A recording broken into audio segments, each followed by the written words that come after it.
Saúde, estamos de volta, vamos para o segundo bloco do nosso Saúde e Bem-Estar de hoje. O assunto é muito interessante, muito importante. A gente vai falar sobre a relação com os adolescentes. Temos uma especialista no assunto, a psicóloga e doutora em educação, Cláudia Eutrópio. Bem-vinda, Cláudia. Tudo bem? Olá, Fernando. Boa tarde. Boa tarde, bom dia, boa noite, dependendo do horário que as pessoas estão acompanhando aqui o nosso Saúde e Bem-Estar. Você esteve recentemente aqui no BH Todo Dia, com Elias Sunshine. Sim. E aí, nosso diretor, Leandro, falou, não, esse assunto é muito legal, vamos trazer para o BH Todo Dia também. Sim. E logo, Lídia Bento te ligou e, poxa, tá você aqui. Desse jeito. Foi desse jeito. Foi desse jeito. Então, que bacana. Falar sobre adolescente é sempre muito interessante, porque é um período de muita produtividade, de muita emoção, de muitos hormônios, e que a gente precisa saber lidar com essa fase, né?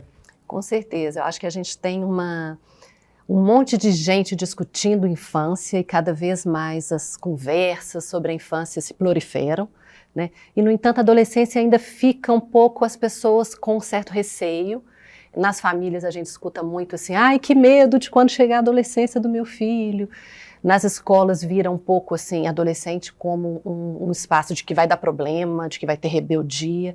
E não necessariamente, acho que a gente precisa de ampliar as vozes sobre a adolescência, acho que a gente precisa de ampliar as compreensões sobre a adolescência para a gente sair de um olhar, que é um olhar muito compartilhado na sociedade, que é um olhar que só olha adolescentes como pessoas com problemas, ou como crise, ou como aborrecentes, e uma série de falas que desqualificam a vivência da adolescência, sabe? E esse livro que você já foi lançado, sim, né? Você trouxe o livro aí para mostrar para a gente. Olha só, que legal. Meu Adolescente. Diálogos, memórias e conexões. Vamos deixar aqui, tá bom? Aí, ó, que legal. Ele também tem a participação, né? Você, a Carolina Dantas e a Carol Lentz. Tá bom. São todas psicólogas também? Não, eu e a Carol Dantas somos psicólogas, a Carol Lentz ela é designer gráfico e produtora editorial e também mãe de 2 adolescentes. Então, nessas conversas todas, ela foi trazendo as dúvidas e as percepções do que a inquietavam enquanto mãe, e eu e a Carol Dantas como especialistas e como, né, profissionais que estavam aí atendendo nos nossos consultórios e atuando na educação também, a gente conseguiu formular o livro com uma série de informações atuais sobre a adolescência e também com uma série de atividades de mediação para que as famílias possam fazer junto com os adolescentes, né? Eu dei uma folhada no livro, achei muito interessante, que tem questões, abordagens muito diretas, práticas, são perguntas que eu fui pai de 2 adolescentes, eu acredito que já tenha passado, então com 25, 30 anos, talvez tenha. E de uma futura adolescente, que é a Nicole, que hoje tem 7 anos. Sim. Vem aí, Nicole, adolescente. E me imagino fazendo essas perguntas, até difíceis, como, por exemplo, relação com a bebida, relação com o sexo, relação com até mesmo o suicídio. Sim. Vocês não tiveram medo de abordar nada, porque, na verdade, sim, nós, pais, pensamos em tudo isso, né? Sim. Acho que a quantidade de dúvidas que existem em relação à adolescência, especialmente porque há um silenciamento nas redes de partilha nas famílias com a entrada na adolescência. Nos grupos de WhatsApp, de mães, de crianças, as informações circulam, a gente costuma brincar que até foto do cocô do menino na fralda circula para uma mãe olhar se tá com diarreia ou não. Quando os filhos entram na adolescência, começa a ter um silêncio, porque as mães também não querem expor seus filhos, eles já passam a ser indivíduos com próprias opiniões e ninguém quer jogar num grupo, meu filho está se cortando, o que eu faço? Meu filho está tirando o cabelo. Meu filho está querendo se matar, o que eu faço? Meu filho chegou em casa de porre, o que eu faço? Uma série de situações que acontecem na adolescência não são partilhadas nos grupos de mães, porque também há uma certa vergonha e há uma expectativa como se você, ao ser mãe de adolescente, você já estivesse pronta. Sim. Tem um detalhe também importante, porque a gente pode usar as redes sociais como uma grande rede de apoio. Sim. No caso das crianças, dos bebês, é lindo. Fala assim, olha, o bebezinho está aqui. Pode até tirar uma foto de cocô, sim, dele para mostrar se está verdinho, se não está. mas ninguém tem dor de dente, ninguém tem diarreia quando é adolescente. Nas redes sociais, no Instagram, não vai fazer isso, né? E aí surge um abandono, um vazio? Um vazio de redes de colaboração, um vazio de informação. E o que a gente observou com todo o movimento do Meu Adolescente, porque a partir do lançamento do livro, a gente criou um Instagram do livro, que é o @meuadolescente, e aí a comunidade que se formou de mães dentro do Instagram, com as partilhas e os comentários nos posts, o que a gente observou foi exatamente isso, assim, não tinha um lugar para essas mães encontrarem informação, para elas encontrarem espaços de troca, para que elas pudessem sair desse silêncio que é a maternidade adolescente, né? Sair do medo de falar das fragilidades e encontrar colo, apoio, possibilidades de informação, porque o colo às vezes vem como informação, né? E muitas das partilhas que a gente faz de informações funcionam para essas mães como um colo, e isso é muito bonito. Isso é muito bonito. E a gente estava falando hoje sobre essas etapas que a mãe e os pais, né, enfrentam ali na criação do adolescente, na relação com os adolescentes. E tem um recorte interessante das mães que optam por uma maternidade tardia. E aí ela vai se relacionar com a adolescência enquanto ela está se relacionando também com a menopausa. Sim. A gente realizou no último sábado o encontro de mães Meu Adolescente. A gente teve a presença da Cris Paz, que é colega de vocês aqui no canal. Cris Paz, né? Com muito orgulho, nossa colega de programação, vizinha de programação. Então. E eu sou bom de vizinha, porque na Globo minhas vizinhas eram Fátima Bernardes e Ana Maria Braga. Sim. E agora meus vizinhos continuam chiques, que é Cris Paz e Elias Sunshine. Tá vendo? Então, continua chique. Você tá bombando. Então, a Cris esteve com a gente no encontro exatamente por essa nossa percepção que a gente teve dentro da comunidade do Meu Adolescente, dessa coincidência entre a adolescência dos filhos e a menopausa de muitas das mães. Então, a casa vira um caldeirão hormonal, né? Hormônios subindo e hormônios baixando simultaneamente. E lidar com isso também tem sido um desafio para as mães de adolescentes. A gente costuma... tem essa percepção que a mulher que está... muitas vezes, quando ela segue uma certa linearidade, né, que é uma linearidade prescrita aí na sociedade, que nem todo mundo segue, de estudar mais, e depois ter filhos, que é um pouco do que a gente observa, as mulheres estão tendo filhos aí entre os 35 e 40, quando seus filhos estão adolescentes, elas estão nos 50, 55. Então, há essa coincidência, e com isso, essas mulheres também muitas vezes estão com os próprios pais envelhecendo, e demandando são cuidadoras cuidados. Também. Então, os relacionamentos conjugais, ou eles já estão com um prazo, né? É comum a adolescência dos filhos também coincidir com um casamento de longo prazo que já tem seus desgastes, seus percalços. Quando já não está separado e já está tendo que lidar com a maternidade, com guarda compartilhada ou não, às vezes viram mulheres que têm que lidar com a maternidade de forma solo. Então, tem uma série de complexidades que vão ampliando a carga dessa mulher. Né? Por isso a ideia das redes de apoio para as mães de adolescentes, porque é real que elas estão sobrecarregadas, é real. Sim, e é preciso também esse olhar para essa questão intergeracional, porque o jeito de escrever, o jeito de falar, o jeito de se comunicar e de se portar no mundo é diferente para os adolescentes, Sim. né? Os meninos estão vivendo um mundo com uma série de complexidades que não eram comuns na nossa adolescência. Então, a gente observa essa distância na comunicação nas famílias, porque o repertório de vivências da adolescência dos pais é muito diferente do repertório de vivência dos adolescentes atuais.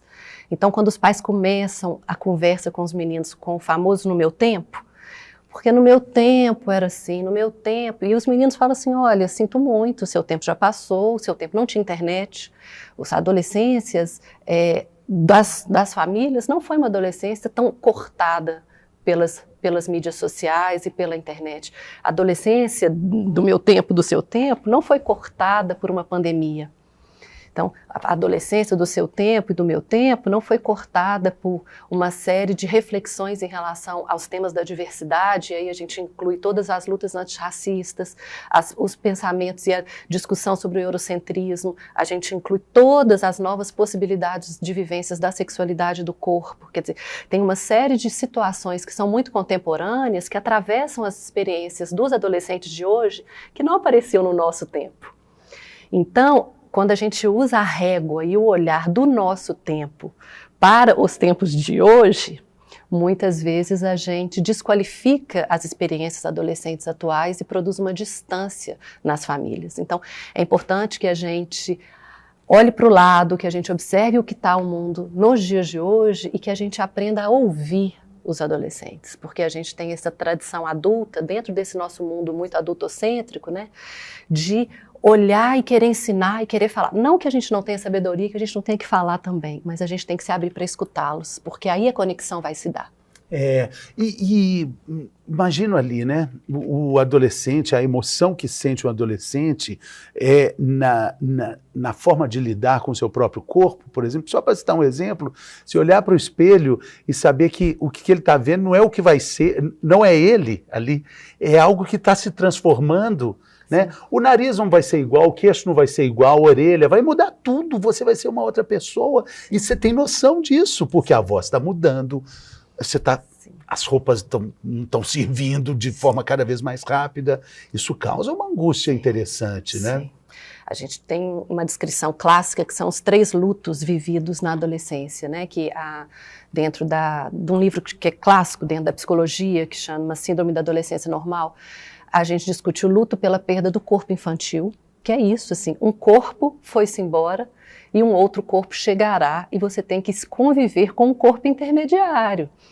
E essa relação com esse corpo intermediário, ela é muitas vezes movida por esse luto do corpo infantil. O luto pelos pais da infância, aqueles pais heróis, aqueles pais idealizados, aqueles pais em que você ainda dentro de um pensamento infantil tinha eles mais chapados, assim, né, herói ou vilão, e de repente a adolescência muda e você começa a ter mais pensamento crítico e com isso você começa a desidealizar esses pais heróis e começa a humanizar. O que é lindo, porque somos todos humanos e você também tem uma relação com seu filho também reconhecendo a sua vulnerabilidade, é uma potência de relação mais autêntica, também há um luto de um certo pai idealizado da infância que era mais redondinho, vamos dizer. Então isso também é outro fenômeno que está aí sendo vivido na adolescência, né? Então acho que a gente enquanto mundo adulto, acho que a gente tem que ter clareza da nossa responsabilidade na mediação e no acolhimento desse momento da vida, para que eles tenham a firmeza de que a gente está aqui por eles, para que eles atravessem isso, né? Tem uma dúvida muito frequente, Cláudia, que é assim, até quando a gente realmente exerce influência? Até quando a gente pode ensinar? Até quando a gente pode interferir no caminho? Eu estou falando isso porque a gente acha, né, que nossos filhos são ótimos, o que atrapalha são os filhos dos outros, né? Sempre. E o que a gente pode fazer para ele só ficar amigo de gente boa, igual ele próprio igual a gente acha que os filhos são? Até onde vai a nossa força de interagir no destino de um filho? Essa frase pergunta de $1 milhão? Se a pergunta é de $1 milhão, imagina a resposta. Olha, primeiro eu acho que a gente tem que ter uma confiança na força do exemplo. E eu acho que quando a gente confia na força do exemplo, a gente se volta para nós mesmos. E ao nos voltarmos para nós mesmos, a gente tem que pensar o que nós estamos fazendo para a nossa vida ser autêntica, para a nossa vida ser interessante, para a nossa vida ser uma vida bem vivida, para que eles tenham um adulto que é interessante. Acho que todas as discussões de etarismo que a Cris está protagonizando, elas vêm trazendo essa urgência de que nós adultos entendamos nosso papel, de não entender o envelhecimento ou virar adulto como decadência, mas como potência. Eu acho que isso vai produzir um impacto entre adolescentes. Então, acho que a primeira coisa é a força do exemplo. O segundo ponto, eu acho, é a gente também lidar com a nossa fantasia onipotente de que a gente vai controlar tudo. A gente não vai, e a gente tem que ter esperança de que o que a gente oferece aos nossos filhos vai oferecer a eles uma lente para que eles façam as escolhas deles num mundo que é mais diverso do que as nossas famílias. Diante disso, dessa esperança, eu acho que também a gente tem que ter a clareza de que a gente tem que ter um porto seguro, ser um porto seguro. De que se eles forem quebrarem a cara, né, lembrei do Cartola, vai triturar seus sonhos, o mundo é um moinho, vai triturar seus sonhos tão mesquinhos, né, vai reduzir as ilusões a pó, mas que eu estarei aqui. Quando você quiser, você pode vir aqui, que eu vou estar aqui firme para te dar um pouquinho mais de esperança. Eu acho que isso talvez seja. Também tem uma música linda, chama Tempo Rei, né, que fala: pais zelosos, mães corujas, vejam como as águas de repente ficam sujas. Sim. Não dá para a gente ter uma ilusão de pureza em relação a nada, porque isso não é da vida. A dor faz parte da vida, a incerteza faz parte da vida. E você não pode viver a vida para o filho. E nem querer poupá-los da realidade da vida. Sim. Sabe um exemplo que eu gosto muito? É das tartaruguinhas lá que nascem, né? Projeto Tamar, lá na Bahia. Elas nascem na beira da praia. E aí elas, na beira, né? Elas têm que atravessar toda a faixa de areia para chegar no mar. Sim. Aí eu sempre perguntava assim, mas por que... E ali vem ave que pega, vem caranguejo que pega, e elas vêm correr. Por que não pega, então, já com tanto cuidado? Coloca direto. Não. Se ela não atravessar essa areia, ela não vai ter musculatura para nadar, ela não vai ter sobrevivência mais tarde. E a adolescência talvez seja essa faixa de areia queimando que os meninos têm que atravessar, né? É cruel às vezes, né? Mas às vezes eu falo isso lá no consultório, quando eu estou orientando alguma família, eu falo assim, olha, eu vou ter que falar uma coisa super cruel, mas o que essa pessoa vai precisar agora de engrossar o casco. E tem hora que é isso, crescer também é engrossar o casco e aprender a segurar umas ondas, né? Não tem muita escapatória. E vai ter isso, né? E vai ter ali, a pessoa precisa amadurecer, precisa entender muito dessa relação dela com o mundo, o lugar dela no mundo, né? Sim. O lugar dela no mundo, né? Tem uma solidão nisso aí também, sim, né?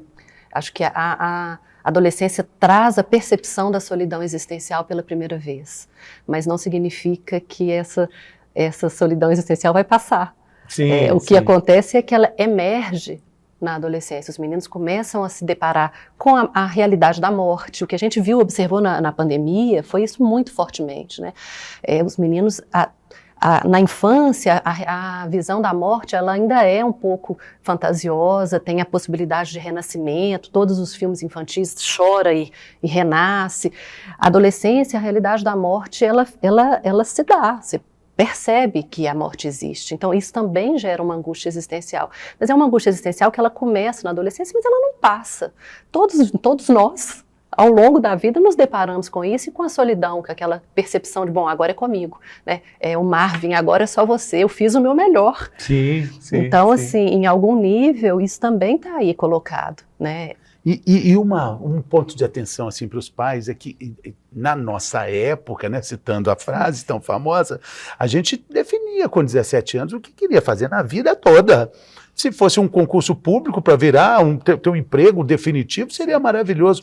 Mas hoje não, hoje tem uma fluidez muito grande que o adolescente entende que talvez com 17 anos ele não esteja preparado para decidir uma profissão, talvez ele tenha que vivenciar mais coisas, talvez isso incomode um pouco, né, os pais Sim. afoitos de dar um caminho para o filho, né? Sim. E o que a gente observa até nos que já saem da faculdade, aí de 24 a 30, que aí entra aí só as filhas, assim, os pais mais angustiados ainda. Porque de 24 a 30 é assim, mas nessa altura eu já estava trabalhando, já estava casado, já estava não sei o quê, e os meninos ainda numa experimentação e perdidos. Eu acho que, claro, a gente está falando... Na verdade, eu tenho uma filha e 2 meninos. Um é jornalista, o outro formou agora em São Paulo em Direito. Terminou? O que ele falou? Com 24. Não quero ser advogado. Oi? Vou te dar um abraço, calma. Você não está sozinho nessa. Como assim, Rafa? Sim. Eu não quero, pai, eu quero fazer cinema. Sim, sim. Então, esse certo prolongamento da adolescência, até pelas condições sócio-históricas que a gente está vivendo, né, Bom, eu costumo, em alguns momentos, quando a gente está discutindo camadas médias, eu costumo ser radical e falar assim, tá bom, você vai ter que trabalhar até os 90 mesmo, com as 300 reformas da Previdência que vai ter até você envelhecer, tudo bem, pode demorar um pouquinho mais para começar. Quando nós estamos dizendo de camadas médias que tem família por trás dando um suporte. Agora, existe uma juventude enorme que está em trabalhos precarizados, subalternizados, desde muito jovens, porque precisam de comer, porque precisam de sobreviver, quando não são cooptados, né? Já excluídos da escola, cooptados pelo tráfico, que é a possibilidade de inserção. Então, assim, discutir juventudes e adolescência é isso. Nós falamos de várias adolescências, de várias juventudes em vários contextos, né? Mas é fato que nas camadas médias esse fenômeno do seu filho não está isolado. Sim, não. E é interessante também a relação com posse, a relação com os valores que a gente tinha e que, como pais e mães, a gente precisa reordenar. Ter casa, ter carro, ter um emprego. Talvez isso não seja tão importante como foi para a gente, né? Especialmente, né, se a gente pensa no cenário econômico em que a geração que está hoje adulta vivia, era uma expectativa de estabilidade. A geração de hoje, ela entra num contexto econômico, não tem inflação igual tinha. Imagina a gente na década de 80, que o meu pai ia para o supermercado, comprava, enchia, porque no dia seguinte já tinha uma inflação e já era tudo muito, né, era uma loucura. Então, isso gerava uma necessidade de estabilidade diferente do que as gerações de hoje têm. Então, essa coisa de carro mesmo, os meninos têm uma outra relação, novamente, camadas médias, né? Uma relação com ecologia, com poluição, que inúmeros não querem carro. Aquela coisa de vou tirar carteira, 18 anos, não quero dirigir. Isso não é questão, isso não é desejo. E isso gera esse conflito de gerações também. Então, o convite, às vezes, para as famílias, assim, recua, escuta o que eles estão falando, olha o mundo que eles estão vivendo. É outro mundo. É outro mundo. É outro mundo. E cabe a nós entender esse mundo, essas letras de música. Eu acho difícil entender algumas, sim, mas a gente tem que entender? Tem, né? Pelo menos ouvir. Olha, pode ser no volume baixo? Eu acho que assim, depende. A Cris Paz falou no nosso encontro no último final de semana dos territórios possíveis de comunicação. Eu não acho que as famílias vão ter todos os territórios possíveis, e talvez música em algumas famílias não vai ser um território possível de comunicação. Mas você tem que ter algum. Talvez o cinema. Talvez o cinema, talvez a comida. A comida. Talvez o esporte, talvez a literatura, talvez o esoterismo, talvez a religiosidade. Algum território você tem que ter, mas também você se cobrar que todos os territórios sejam compartilhados é utopia. Nem entre marido e mulher acontece isso, né? Sim. Bom, querida, como é que o livro, onde que a gente acha? Então, o livro ele é vendido no Instagram, @meuadolescente, direto com a gente. Instagram, @meuadolescente, isso, nos melhores Instagrams isso, do Brasil e do mundo. Muito obrigado, foi uma alegria imensa. Legal. Volte sempre. E é um assunto que, nossa, a gente ficaria aqui até amanhã de manhã, de tarde falando. Sim. Valeu mesmo, Legal. Boa sorte, tá? Obrigada. Muito obrigado também pela sua companhia. A gente fica por aqui, mas também volta com a programação do nosso canal Viver Brasil. Até a próxima. Saúde!